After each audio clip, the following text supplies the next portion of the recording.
thank you for everyone who's attending, everyone who's logged in.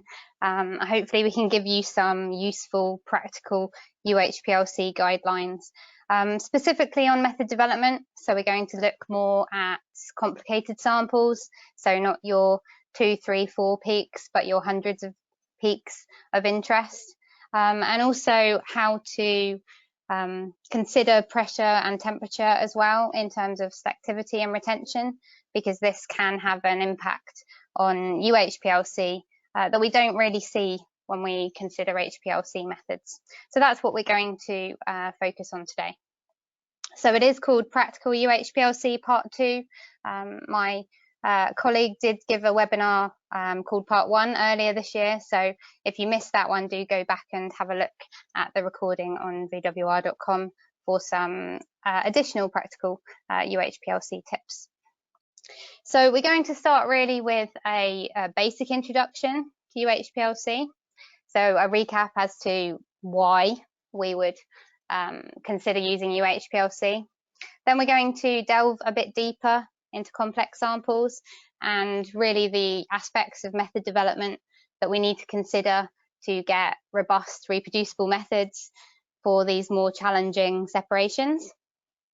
We're going to consider selectivity and a screening approach with a nice example of a triple API method, and then how we can optimize peak capacity, which of course is an important parameter for our more complicated samples where perhaps we don't always get baseline resolution of every peak in the chromatogram. There's then some discussion of pressure and frictional heating that is experienced in UHPLC, finishing up with the summary at the end. So let's get started.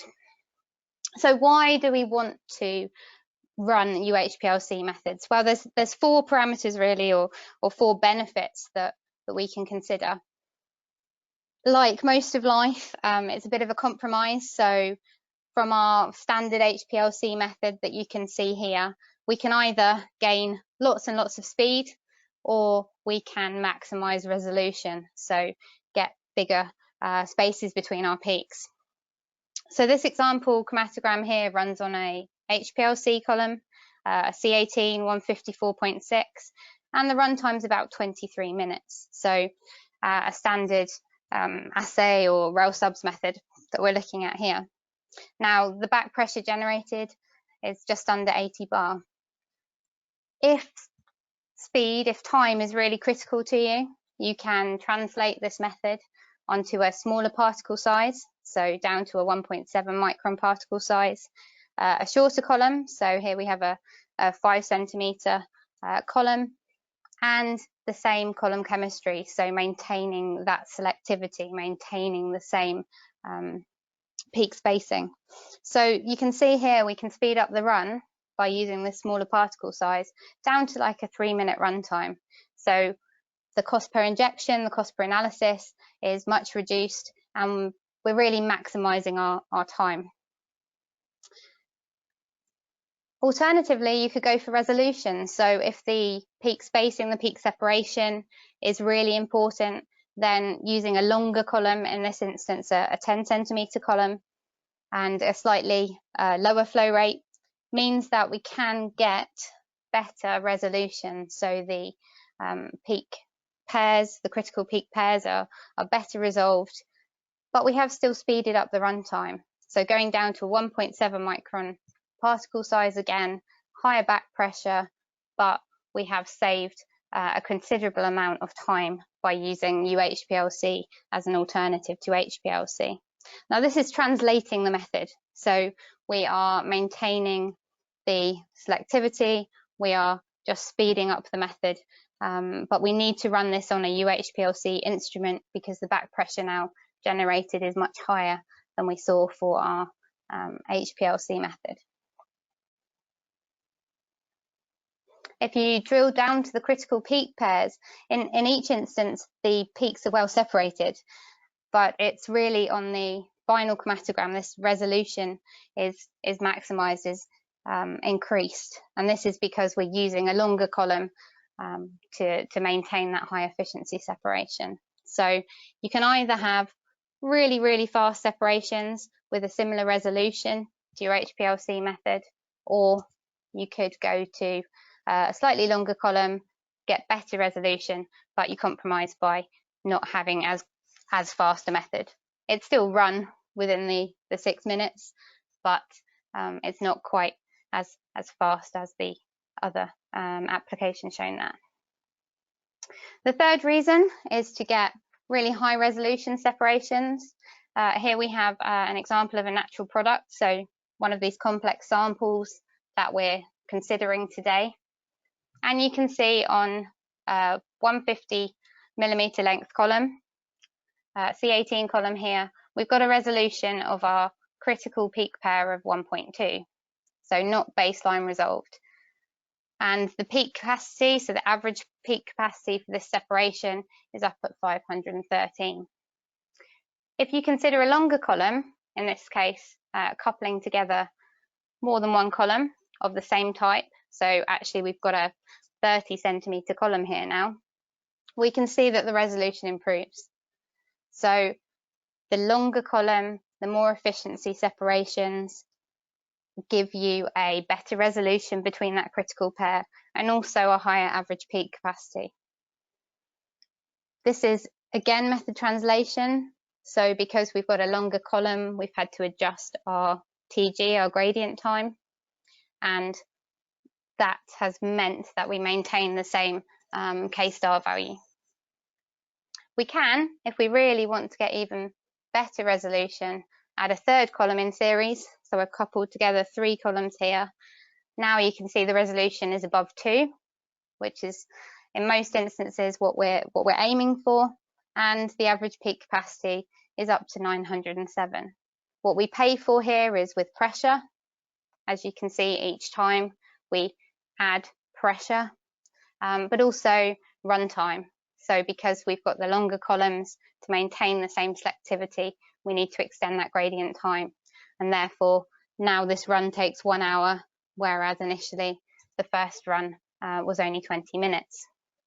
So again, you're kind of compromising because maybe that time is critical, or maybe that separation is critical.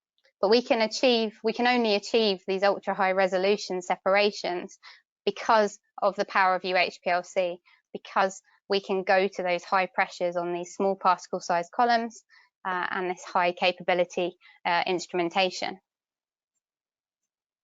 If we actually drill down to the critical peak pair, you can see here within the red box, you get much better definition between those peaks.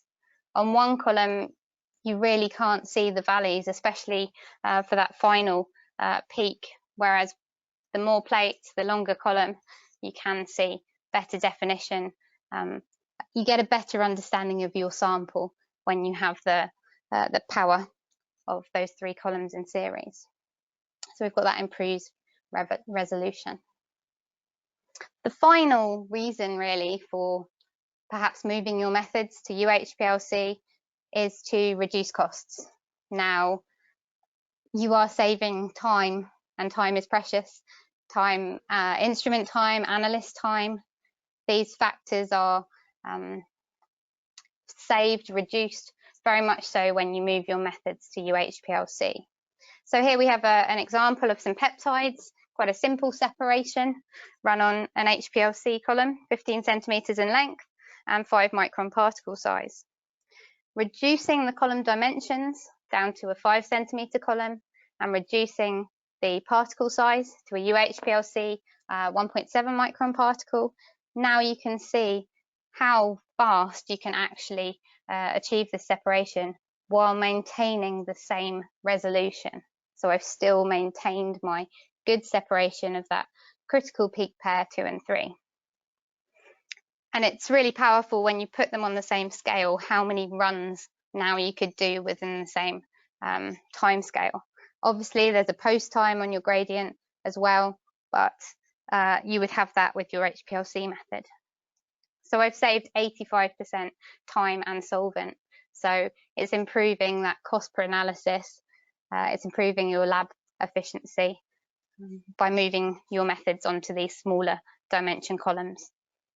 but you have to have the UHPLC capabilities to cope with the high back pressure from these small particles. So we actually made a tool that can help you with any of these translations, and there was a lot more talk about this translations tool in the previous UHPLC webinar, so do have a look on the website and download this tool that can help you translate your methods from UHPLC to HPLC and vice versa. So those are the main reasons why we're considering UHPLC. Now, getting a bit deeper into these complex samples. So as I mentioned before, unfortunately, we're not all lucky enough to have one or two peaks in our method, in our sample. So these complex samples are more challenging for us to develop methods for. Now, we're thinking of tens or hundreds of peaks potentially in the sample. Whether we need to look at that quantitatively, semi-quantitatively, or qualitatively depends on your method development goals.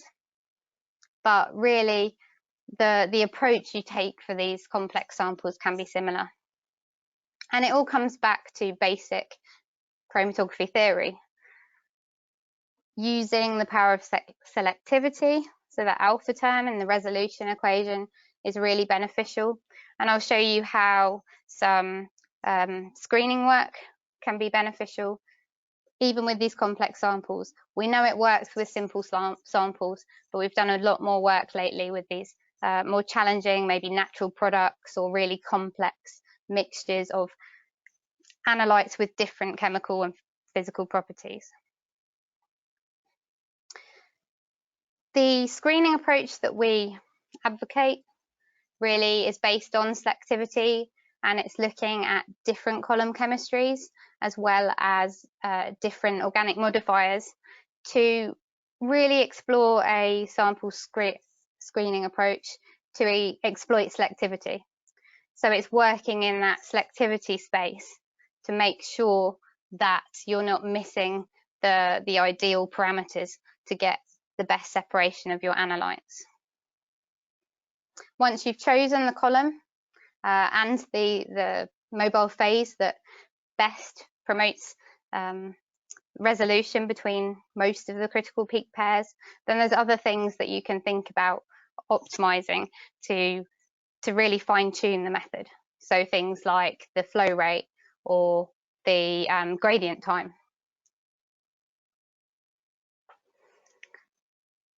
All these things will help you speed up your method development.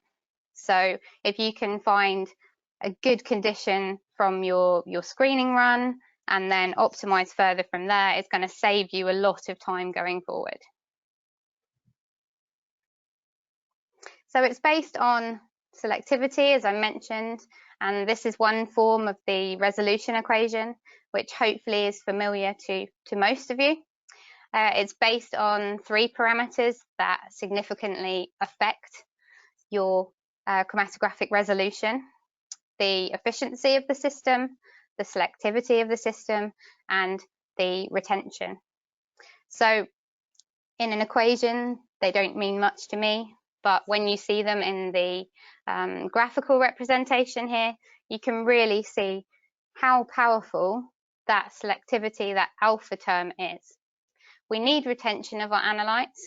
So the green K curve here, we need some retention to get good resolution. We need an efficient system, so small particles, long columns, well-packed columns. That needs to be in place, but the most powerful is this selectivity term, this alpha, and that's what we exploit during our method development.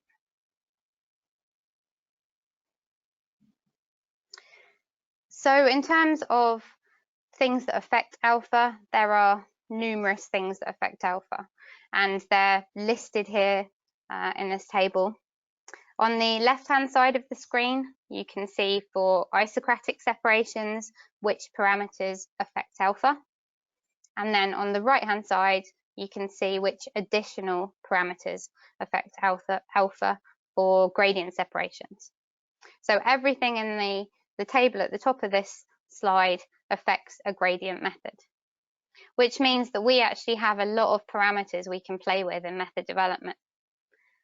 The column stationary phase is the most influential, so having a screening system like I'm going to show you is beneficial, but also other factors here can significantly change the resolution because of the peak spacing, because of the retention time of each of your analytes.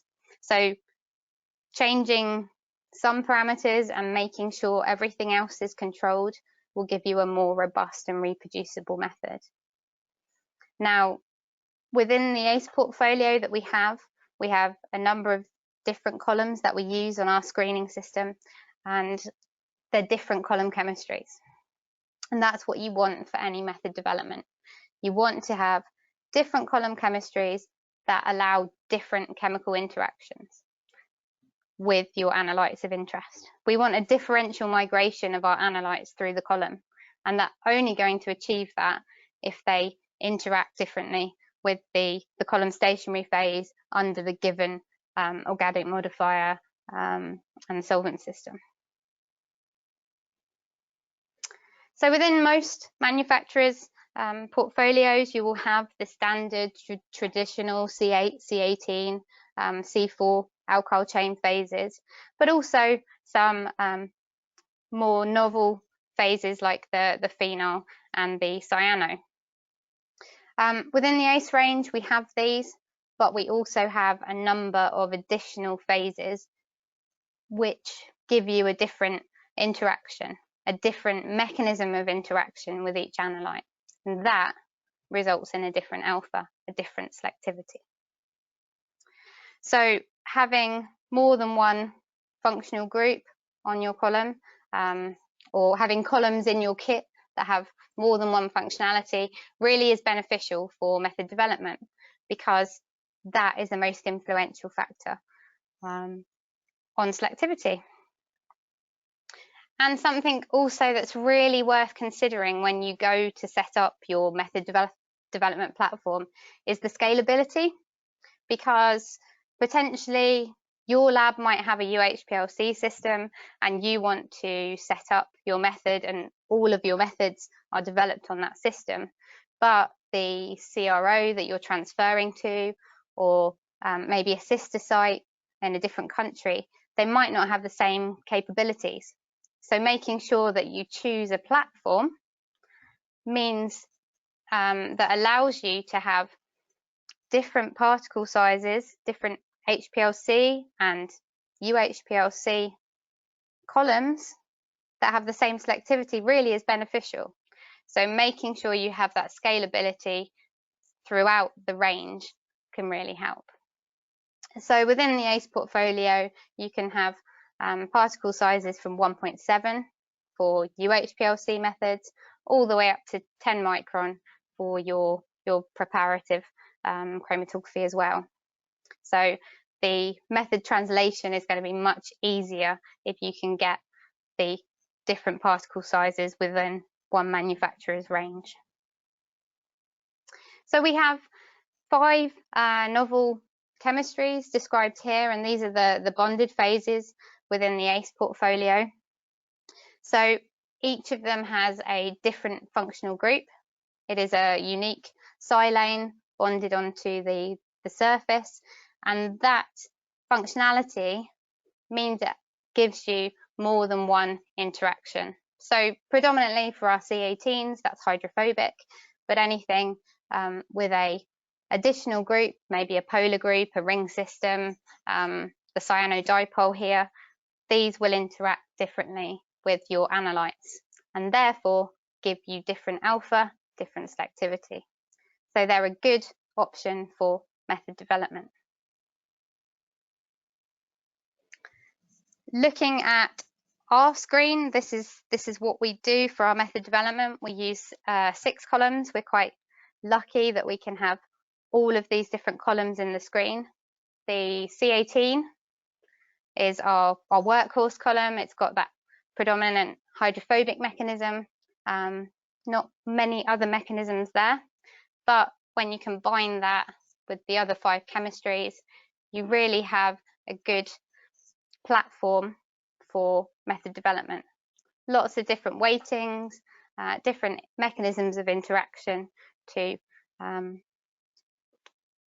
interact with your analytes. And I just thought it was poignant really to show you our system and how this is set up in-house.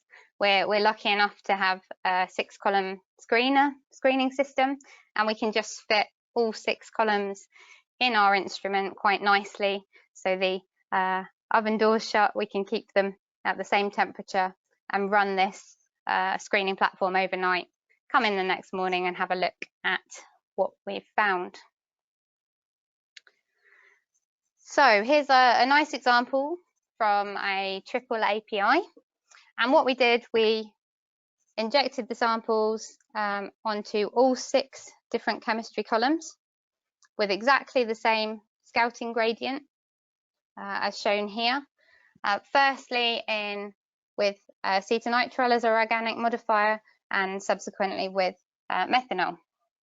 And what you can see from the screening platform is you get a good idea of the peak spacing, the selectivity, the different interactions with each chemistry column.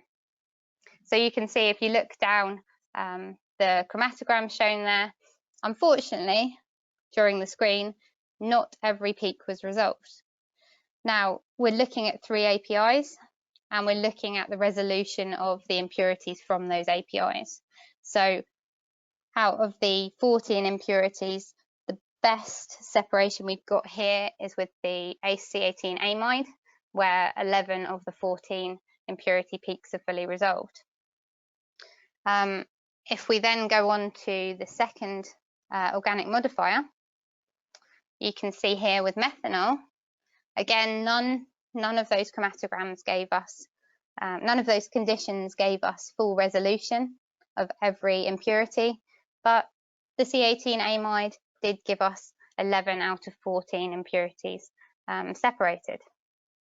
So the screening approach is beneficial because it gives you an idea of which column to choose, and it also gives you an idea of which organic modifier is best to move forward with.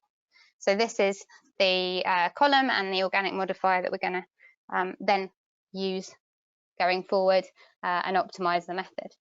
So quite a complex sample. We used the screening system initially, and now we're going to use some computer modeling software really to optimize the method.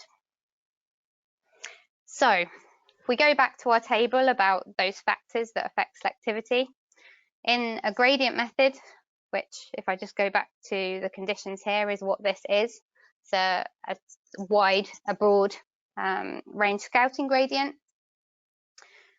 We need to consider this equation, the K-star equation, and all the parameters in that equation will affect selectivity, which means that if we change the gradient time, we change the flow rate, we change the dimensions of the column or the column range, all of those factors will affect the selectivity.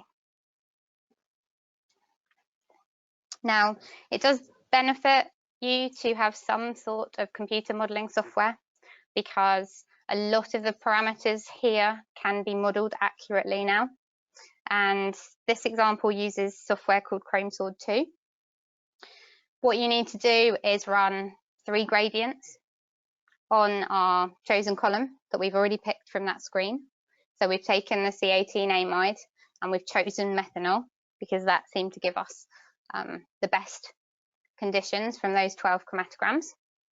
And then we've run 3 different TGs, so 3 different gradient times, maintaining the same gradient range. So it's always 5 to 95% B, but we're changing the gradient slope basically by running this over 5 minutes, 10 minutes, and 15 minutes. So those are wet runs we've done in the lab. We then put all this data back into ChromeSword 2 and it will generate a model for us. So no more experiments are required. Once we've put that model in, we can have a look and see which gradient time the software suggests is going to be the best for us. We might want to do some tweaking to that model as well, especially if we can see any obvious ways to save time. But because it's all modelled on the system, it's faster. We can just do it at our desk. The computer will work with us for this, and the instrument is busy doing another application. We don't have to take up any instrument time. So in this instance, we put the data into ChromeSword 2, and it does a lot of clever things in the background. Basically, the algorithms there are chromatographic theory. It's all sound chromatographic theory. And here you can see, if you look at the optimisation map, this is suggesting that a 9-minute gradient time would give us the best chromatography. And the method shown at the bottom is the predicted 9-minute gradient. What we can do is then rerun this method with the 9-minute gradient time and see how closely it matches our predicted ChromeSword model. And I mean, it looks pretty comparable. And actually, if you look at the predicted versus the experimental retention times for each of the peaks, they're pretty accurate. It's a pretty good model. Obviously, real life samples don't have exactly Gaussian peak shapes.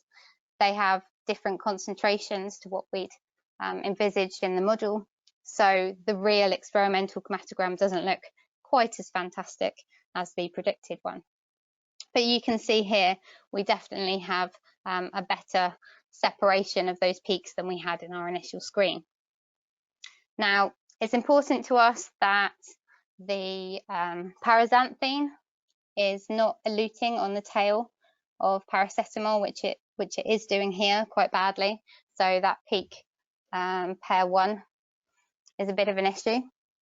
So we really want to pull that away from paracetamol. Now, within the software, it's quite good because we can increase the importance of a specific peak pair. That means that we can increase the weighting. We can tell the system that we want it to pull those peaks further apart, and it does that. It automates a step gradient in this instance. So again, we don't have to run any more experiments. We can just do this on the computer, and it's generated this model here, which has 4 steps.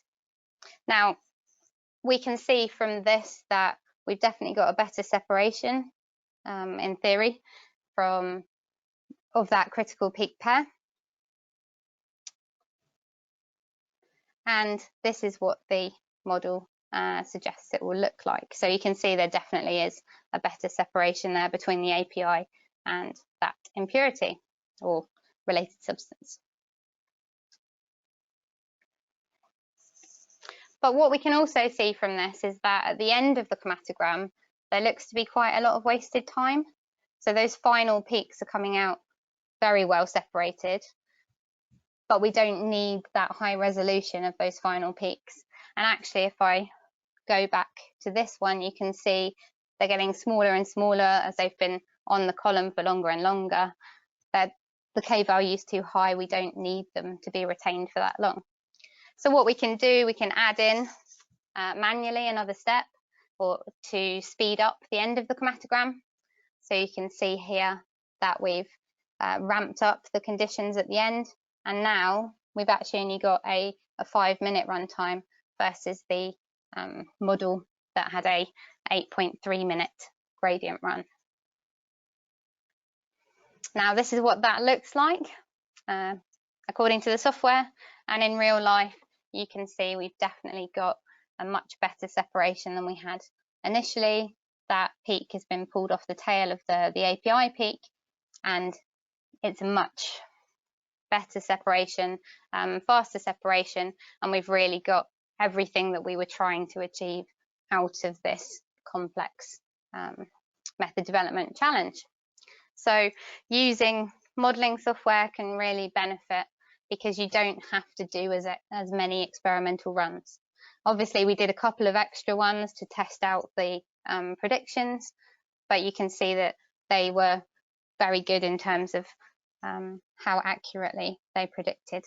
the peak spacing, resolution, and therefore how good our final method is. So we knew what we were looking for in that sample. We knew we had to separate out that specific number of peaks. But in some cases, you really don't know what you're looking for. You're given an unknown sample and you're not sure what's in it. Or it's a really complex mixture, natural products, protein digests, for example, where you can have really hundreds and hundreds of peaks. And you're more likely then to be looking at a fingerprint. So you really want to look at the trend in peaks across the chromatogram rather than fully resolve every single peak in the method, in the sample. Any sort of metabolomics, proteomics, these sorts of methods where you want to have the option to get as many peaks as possible in a separation, but actually if they're not all fully resolved, that's not the end of the world. So the best thing to look at for these really complex samples is peak capacity. The higher the peak capacity, or the average peak capacity in a method, potentially the more peaks you can get into a separation window. So higher peak capacity is better because then I can separate out more components. Again, it's a balance. So we might have the best separation with a method that's 2 hours long, but actually we don't have 2 hours to do this method. So it's a balance between time and peak capacity.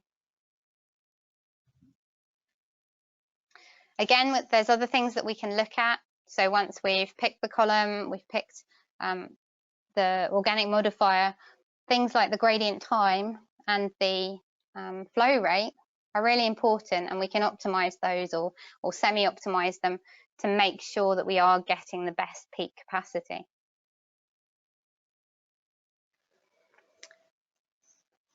Now, the example that we've got here is looking at a protein digest. So we've digested BSA, and the gradient time has been varied. So the top chromatogram is a gradient. This is a standard peptide mapping type application. So we're using TFA in the mobile phase and a shallow acetonitrile gradient. And we've got a 5-minute TG, so gradient time. The average peak capacity for this gradient time is 97. So you can see everything is coming out quite clustered. There's not very good resolution between any of the peaks. As you increase the gradient time, so really we're keeping the gradient range, but we're flattening the gradient. So we're expanding it over a wider time. You can see the chromatography improves and the peak capacity improves. So we're getting higher and higher peak capacity the longer and longer the gradient. So the highest peak capacity here is achieved with a 30-minute gradient time. And that is suggesting a peak capacity of 380. So what I mean by this is the more peaks you can get into that separation, potentially the more efficient they are, the narrower they are, and that's really beneficial for these very complex samples. It gives us more opportunity to resolve the peaks.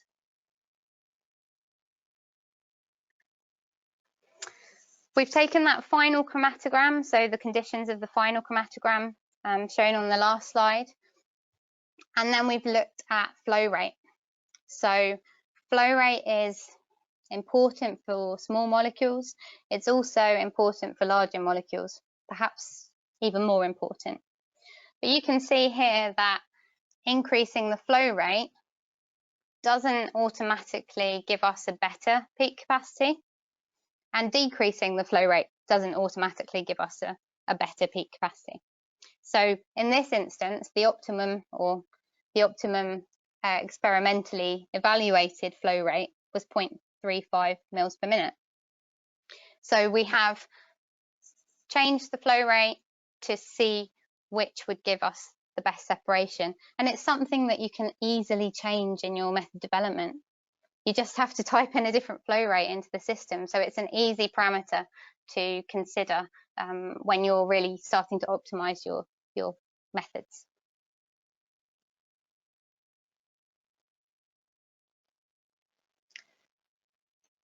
Now, as we mentioned before, you can couple columns together when you have UHPLC systems. So here we have one 15 centimeter column, and we're looking at peptide mapping again. What the conditions here are those conditions from the final run on the middle run on the previous method. And you can see that if you extend the length of the column, and in this case we've done this by coupling together 3 columns, you do get higher and higher peak capacities. So it's using that efficiency, it's using more plates within 3 columns to show you how high you can get in terms of peak capacity when you couple columns together. So longer columns are really beneficial for these complex samples, but you can't run this on an HPLC system. It needs to be run on a UHPLC because of the back pressure generated. So that's another big advantage of moving these methods to UHPLC. You can really get massive gains in peak capacity, in efficiency by using small particles, long columns. And this is one of those solid core columns, so you get all the benefits of that technology as well. If you are interested, we've got a poster on this and all the peptide digests, not just for BSA, but for some other proteins that we're presenting at HPLC. So do come and visit our booth while we're there. You can see really the detail that you can get from this longer setup of columns. You can see much better peak resolution, peak identification is going to be easier, signal to noise. It's really of benefit to the analyst to consider longer columns for their method development. So I think the final new example here is for another natural product. And again, we're coupling columns together. So instead of one 10 centimeter column, we've coupled together 2 10 centimeter columns to get a fingerprint of this natural product. So again, I would consider longer columns for your really complex samples, using that power of the small particle, long columns to give high plate numbers, high efficiencies, to give you more opportunity for separation within a complex mixture. And you saw this example at the beginning, just showing how longer and longer columns can give you higher and higher peak capacities. With any of these methods, you do need to consider keeping the K-star consistent. So to maintain the right selectivity, you need to translate the methods properly. That means changing injection volumes, changing flow rates, changing gradient times, for example, to maintain the same K-star. And this ASLC translator that we've put together really helps you with all of those things. One benefit I will say of using this calculator instead of some of the other ones out there is that you can go from fused core, solid core columns to fully porous columns as well, and not all translation tools will let you do that because they do have a difference in porosity, and therefore you need to compensate for that when you're translating your methods. So there's one for isocratic methods, there's one for gradient methods, there's tabs to help you with many translation challenges, I would say. So have a look at that, download it free from the website, and yeah, it's really, really a good tool to have in your armory. Okay, so with the final few minutes, just wanted to cover the effect of frictional heating and pressure on selectivity, specifically for UHPLC, because when we're going to these really small particles and we're going at high flow rates, we can generate frictional heating. And obviously, we're generating more and more back pressure. So you've got these high flow rates going through your columns, you've got small particles in your columns, and any heat, any temperature gradient across the column, whether that's because of radial or longitudinal heat, could have an effect on selectivity. This is the same with pressure. Pressure also has an effect on selectivity. And these two things therefore make accurate method translation from HPLC to UHPLC a little bit more challenging. So making sure that you are maintaining selectivity is key for translation, especially if we want to move all of our methods from HPLC to UHPLC. But if we've got some frictional heating, or we've got some damage because of this, then that can be a problem. We also need to consider the fact that pressure affects selectivity. So it might be that you need to tweak your method or consider a different ID column, because different IDs are affected to a different degree, to make sure that you are properly translating the method the way you want to. Also, running at a lower column temperature might help.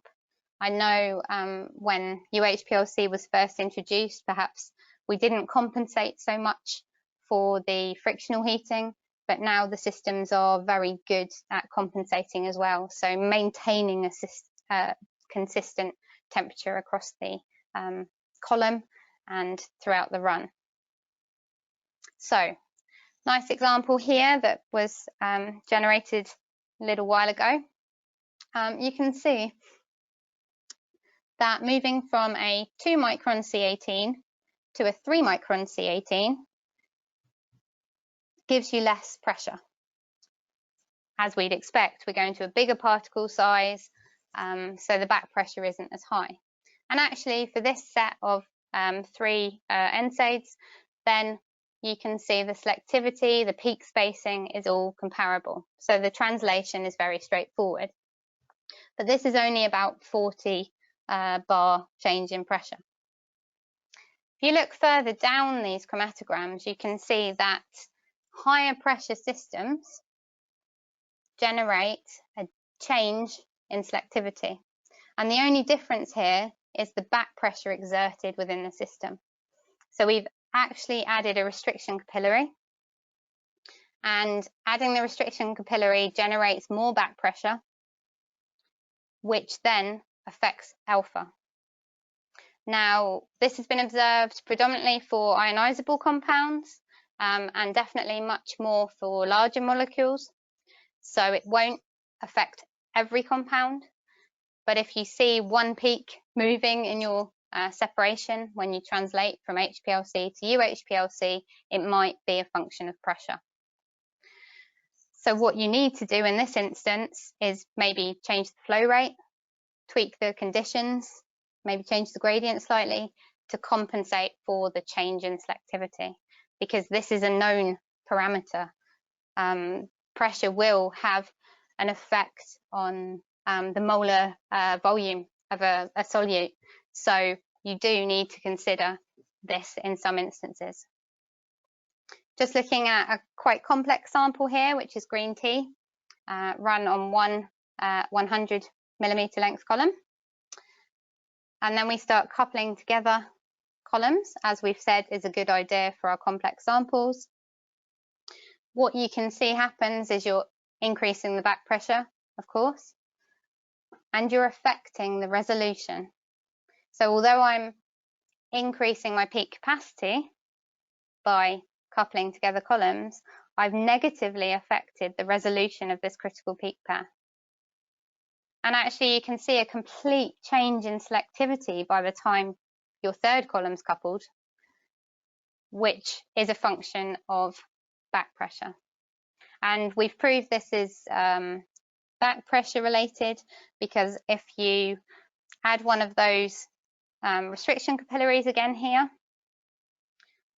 onto the 100 millimeter length column, so now I've artificially increased the back pressure, I've not coupled together columns, you see the same significant change in selectivity. So it's just something to look out for with your translations of methods. Do be aware that pressure can affect alpha and therefore can change the selectivity and make some of your method translations a bit more challenging. So you could tweak the conditions, you could consider using different flow rates to try and compensate for this, but it's a known parameter that the pressure could affect the selectivity. Okay, I'm fast running out of time, so just to summarise, hopefully I've shown you the benefits of UHPLC and using the power of selectivity, so different stationary phases, different organic modifiers, to really explore the selectivity space. Combining that sort of screening approach with any modelling software can be beneficial. It means you don't have to do as many runs. You can do a lot more things offline. And for complex samples, you can use that chosen stationary phase organic modifier setup, optimizing the gradient, looking at the flow rate as well, because that's going to have an effect on your separation, and coupling together columns to make higher peak capacity systems possible. Frictional heating depends on the ID of the column. So again, maybe explore different column IDs, because that frictional heating will have a different influence depending on whether you use a 4.6 mil ID or a 2.1 millimeter ID, for example, and it might affect the selectivity. So this is a known issue, and just be aware of that with any of your translations for ionizable or larger molecules. Heating, temperature control, really important when you go to UHPLC. With that, I think I've used all of my time, so thank you very much for your attention. I hope you have a great day, and thanks for listening.